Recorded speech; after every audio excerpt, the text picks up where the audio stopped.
Hey everyone, and welcome back to English with Cheri. I am so happy you are here with me today. I'm Cheri, and as always, I'm joined by my wonderful co-host. Nick, hey everybody, so glad to be here. So today's episode is super practical, like really useful for everyday life. We are going to teach you how to call a utility company in English. So that means the electric company, the gas company, the water company, those important phone calls that you sometimes really need to make. Right, and I think a lot of people, even intermediate learners, feel a little nervous about making phone calls in English. Like it's kind of different from a regular conversation? Exactly, and that's totally okay. Phone calls can feel more difficult because you cannot see the other person's face. You cannot read their expression, so it's just the words. That's it. So today we are going to give you the words, the exact phrases you need, and we'll also do some role play so you can actually hear what these conversations sound like in real life. Yes, the role play is my favorite part, so stick around for that. Okay, so let's start with some key vocabulary. These are the words you need to know before you even pick up the phone. First word, utility. A utility is a service like electricity, gas, or water that comes to your home. So when we say utility company, we mean the company that provides that service. Say it with me, utility. Good. And another really important word is account. Your account is kind of like your personal file with the company. It has your name, your address, and your account number. And that account number, that's really important on a phone call. Right, yes, your account number. So when you call, they will often ask you, "Can I have your account number, please?" And you just read the numbers out loud. Like you might say, "Yes, it's 47296." Simple, right? Okay, next word, outage. An outage means the service has stopped. So if your electricity stops, that's a power outage. If your water stops, that's a water outage. And the phrase we use is, "I'd like to report an outage." Ooh, report, that's a good one. To report something means to tell someone officially that there is a problem. So you're not just saying, hey, I have no electricity. You're formally telling the company. Exactly. And then there's hold. Being put on hold means the company asks you to wait while they find information or connect you to someone else. You'll hear something like, "Please hold," or "Can you hold for a moment?" And then you just wait. Sometimes there's music, sometimes there's silence. It's totally normal. Don't hang up. Don't hang up. Yes, that is so important because sometimes people panic when the music starts and they hang up and then they have to call all over again. Exactly. So just wait. Be patient. Okay, one more vocabulary word before our first role play. Estimate. An estimate means an approximate number or time, not exact. So the company might say, "The estimated repair time is 2 hours." That means probably 2 hours, but maybe a little more, maybe a little less. So the word estimated means we think approximately. Got it. So are we ready for our first role play? Yes. Okay. So let's set the scene. It's evening, you get home, and the lights don't turn on, your refrigerator is off, there is no electricity in your apartment. So you need to call the electric company. Nick, you will be the customer calling in, and I will be the customer service representative at the electric company. Ready? Ready. Let's do it. Thank you for calling City Electric. My name is Cheri. How can I help you today? Hello, I'd like to report a power outage. There is no electricity in my apartment. I'm sorry to hear that. I can help you with that. Can I have your account number, please? Yes, it's 483157. Thank you. And can I have your name and address, please? My name is Nick Turner. My address is 42 Oak Street, apartment 3. Thank you, Mr. Turner. Let me check that for you. Can you hold for just one moment? Of course, no problem. Thank you for holding, Mr. Turner. I can see there is an outage in your area. Our team is already working on it. The estimated repair time is about 3 hours. Sorry, could you repeat that? Did you say 3 hours? Yes, that's correct. Approximately 3 hours. I'm sorry for the inconvenience. Okay, I understand. Thank you for your help. You're welcome. Is there anything else I can help you with today?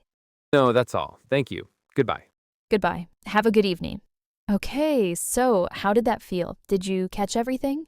Let's talk about some of the key phrases from that conversation. First, I'd like to report a power outage. This is a very polite and formal way to say, I have no electricity. The phrase I'd like to is short for I would like to, and it's a great way to start any request on a phone call. It sounds polite and professional. Right. And I also used the phrase, sorry, could you repeat that? That one is really useful because, well, sometimes on phone calls, you just don't hear clearly or the person speaks fast, and it's completely fine to ask them to say it again. Yes, absolutely. And you can also say, could you speak more slowly, please? Or could you spell that, please? Don't be embarrassed to ask. The person on the phone, they do this every day. They are used to helping people. So just ask. It's totally okay. That's such a good point. And I think one phrase that beginners often forget is just no problem when someone asks you to hold. It sounds natural and friendly. Yes, no problem, or of course, or even just sure. All of these work perfectly when someone says, can you hold? Okay, let's talk about a few more phrases before our second role play. First, what if you have a problem with your bill? Maybe the amount is too high and you don't understand why, or maybe you see a charge that looks wrong. So the word for the money you owe is bill or statement, and the word for an individual charge is charge. So you might say, I have a question about a charge on my bill. Simple and direct. I like it. What about if there's a leak, like a water leak? Oh, yes, great question. So a leak means water or gas is coming out somewhere it should not be. Like water is dripping from a pipe, or you can smell gas. For a water leak, you can say, I think there is a water leak. And for a gas issue, this one is actually really important. If you smell gas, you should say, I can smell gas in my apartment. I think there might be a gas leak. And the company will treat this as an emergency. They will send someone very quickly. Right, that's a safety issue, so they always take that seriously. And another useful phrase, what if you want to confirm your information? Like you want to make sure the representative has the right address. Good one. So you can say, just to confirm, my address is, and then say your address. Or you can ask them, can you confirm my address on file?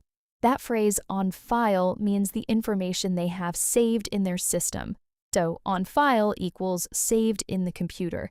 It's a really common phrase in these kinds of calls. Okay, so let me try to use that in our second role play.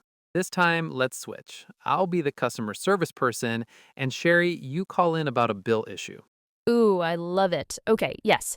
So the scenario is I received my gas bill this month, and the amount is much higher than usual. Like it's almost double what I normally pay. And I'm confused because I didn't use more gas than usual. So I'm calling the gas company to ask about it. Okay, Nick, go ahead. Thank you for calling Metro Gas. This is Nick speaking. How can I assist you today? Hello, I'm calling because I have a question about my bill. I received my bill this month and, well, it seems very high. I don't understand why. I understand. I'd be happy to look into that for you. Can I get your account number, please? Sure, it's 920481. Thank you. And your name? My name is Sherry Park. Thank you, Miss Park. Just to confirm, your address on file is 55 Maple Avenue. Yes, that's correct. Great. Let me pull up your account. Please hold for just a moment. Of course. Thank you for holding, Miss Park. I can see that your bill this month is higher because of a rate increase. Gas prices went up at the beginning of the month. That is why your bill is higher than usual. I see. So it's not a mistake. The bill is correct. That's correct. The bill is accurate. I'm sorry for the inconvenience. Is there anything else I can help you with? Okay. Well, actually, yes. Can I set up a payment plan? I'd like to pay in 2 parts this month, if that's possible. Of course, I can help you set that up. I'll transfer you to our billing department. Please hold. Thank you so much. I appreciate it. Okay, so that was our second role play. Did you notice a few new phrases in there? First, I'd like to pay in 2 parts. This is how you ask for a payment plan in simple English. You can also say, "Can I make 2 payments?" or "Is it possible to split the payment?" These all mean the same thing. And Cheri also used the phrase, "Is that possible?" at the end of her request. That's a really polite way to ask for something, like you're not demanding, you're asking kindly. Yes. Is that possible or would that be possible? Both are great. And I also said "I appreciate it" at the end. That just means thank you, but it sounds a little warmer, a little more personal. So instead of just thank you, you say "I appreciate it," and it sounds really natural and friendly. Okay, so let's do a quick review of all the key phrases from today, because I think it's really helpful to hear them all together. Yes, great idea. Okay, so to start the call, you say, "Hello, I'd like to report a power outage," or "Hello, I have a question about my bill." Very simple opening. Then, when they ask for your account number, you just say, "Yes, it's," and read the numbers. If you want to confirm information, you say, "Just to confirm, my address is," and if they ask you to hold, you say, "Of course," or "No problem." Easy, right? Right, and if you don't understand something, you say, "Sorry, could you repeat that?" Or, "Could you speak more slowly, please?" Don't be afraid to use those. Exactly. And then to end the call politely, you say, "Thank you for your help," or "I appreciate it," and then "Goodbye," or "Have a good day." That's it. Start to finish, you now have everything you need for a basic call to a utility company. And you know what I want to say to our listeners? Don't worry if your English isn't perfect on the call. The customer service person is there to help you. They will be patient. And every time you make one of these calls, you get a little bit better. That is so true. And actually, I want to share a little tip. Before you make a call like this in English, you can practice at home. Write down your account number, write down your address. Maybe write down the main thing you want to say. So when you call, you are ready. You have your notes. You don't have to think of everything at once. That is such a good tip. Preparation makes a huge difference. And you can even listen to this episode again before you make the call, just to refresh the phrases in your mind. Yes, listen again. That's always a great idea. Okay, so let's wrap up. Today on English with Cheri, we covered how to call a utility company in English. We learned vocabulary like utility, account number, outage, hold, estimate, leak, and bill. We practiced phrases like, "I'd like to report a power outage. Can you repeat that?" Just to confirm. And "I appreciate it." And we did 2 full role-play conversations so you could hear it all in action. We covered a lot today. I'm honestly really proud of everyone who made it to the end of this episode. That means you are serious about your English, and that is something to feel good about. Yes, we are so proud of you. Now, here is your challenge for this week. I want you to practice the role play from today. You can do it alone, in front of a mirror, or with a friend. Just say the phrases out loud, because speaking is a skill, and the only way to get better is to actually practice speaking. So go ahead, try it, and don't be afraid to make mistakes. Mistakes are how we learn. And hey, we have a question for you in the comments. Tell us, have you ever had to make a phone call in English? How did it go? We would love to hear your story. Leave a comment below and we will read every single one. And if you found this episode helpful, please subscribe to English with Cheri so you never miss a new episode. We put out new content every week to help you improve your everyday English. You can also share this episode with a friend who is learning English. That would mean so much to us. Okay, I think that's everything for today. That's a wrap. Great episode, Cheri. And everyone, keep practicing, keep going, and we will see you in the next one. See you next time. Bye, everyone.